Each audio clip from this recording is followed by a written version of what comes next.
Was it good to know that you could remember how to bat?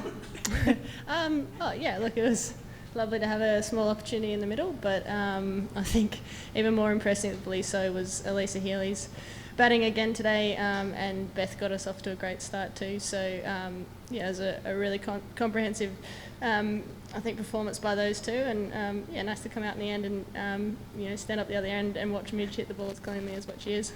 How frustrating has it been for you? You've taken on this new role, but obviously you love being out there scoring runs. No, it's not frustrating at all because it's been incredibly enjoyable to see the way the team's been evolving over the last 12 months and even in the last 6 months as well.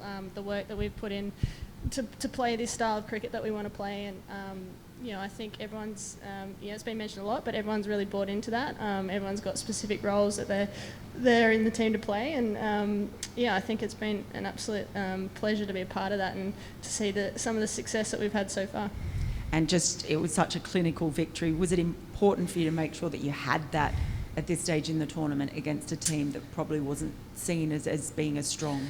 I think in World Cup tournaments, every match is really important regardless of your opposition, for two reasons. One, sport's an amazing thing, and results, I guess surprise people all the time. But secondly, if you want to be successful in these tournaments, I think you've got to play consistently well, and you've really got to nail a blueprint of play, I guess, that's going to take you all the way. So I think every opportunity we have a match is an opportunity to do that. And I think it gives people a lot of confidence too when the team's playing well consistently, and various people are getting opportunities at times, which is awesome as well. And I think important when we get put under pressure potentially later in the tournament. Were you aware of what was happening with the running on the pitch, what had happened in the game, and then what was happening with Pakistan? Did you guys get any warnings?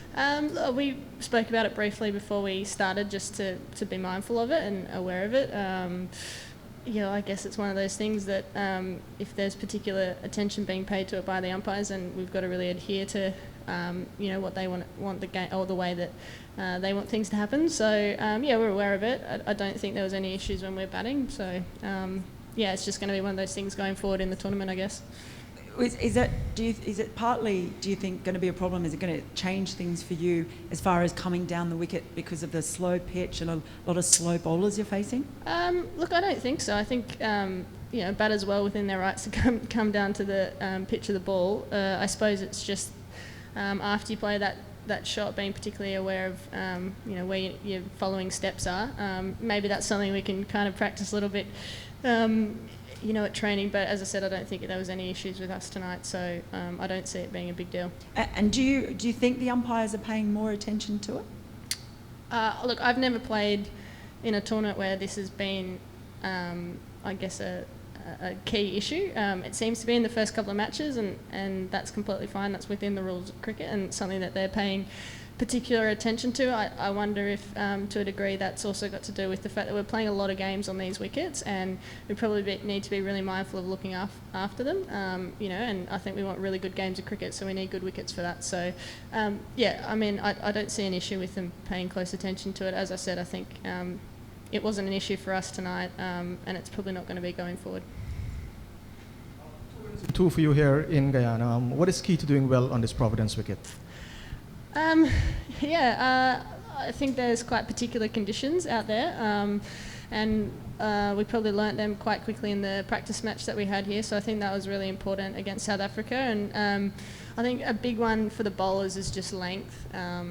I think we found that when you're into the wicket and sort of hitting a hard length, the ball really skids on, and it was kind of nice in a way to face a bit of that tonight when I went out there to bat, because it really solidified just how skiddy the wicket is, and it's also a little bit hard to pick up the ball at times under lights. So I think that's really crucial. You can't give width, and I think as a blueprint from the bowling side, spin and pace, it's been really effective. And I guess batting wise, you've just got to look at Elisa Healy and the way that she's playing to know that accessing pockets in the ground, playing straight with good shape has been really effective, and then when you get a loose ball, putting it away. Pretty simple. How important was this from a net run rate point of view, considering that may be a factor later in the tournament? Yeah, I don't think you can discount net run rate. I think it was really pleasing the way that we chased. We came out there with, as I said, great, a great intent, I suppose, from ball one, and Elisa and Beth were absolutely key in that. Sometimes that doesn't happen, and you've got to grind out a bit more of a win. And at the end of the day, I think the most crucial thing is winning. But when you can win well, particularly in these kinds of tournaments, it's especially important. Just unrelated to the match, trying to find out more about the stories behind each player's shirt numbers. Can you tell us why you've chosen yours? I really don't like uneven numbers. So I think my debut series I actually wore number 6, and then what happened? Oh, yeah, there was a player actually still playing in Australia who had that number by the name of Leah Poulton. So my next series, when I was in the team, I just kind of shifted up 2 numbers to 8 and have played in that ever since. But other than that, no other real story behind it. Why don't you like uneven numbers? I don't know, but I don't like it on volume buttons. I don't like it on my shirt. I don't know. It's strange.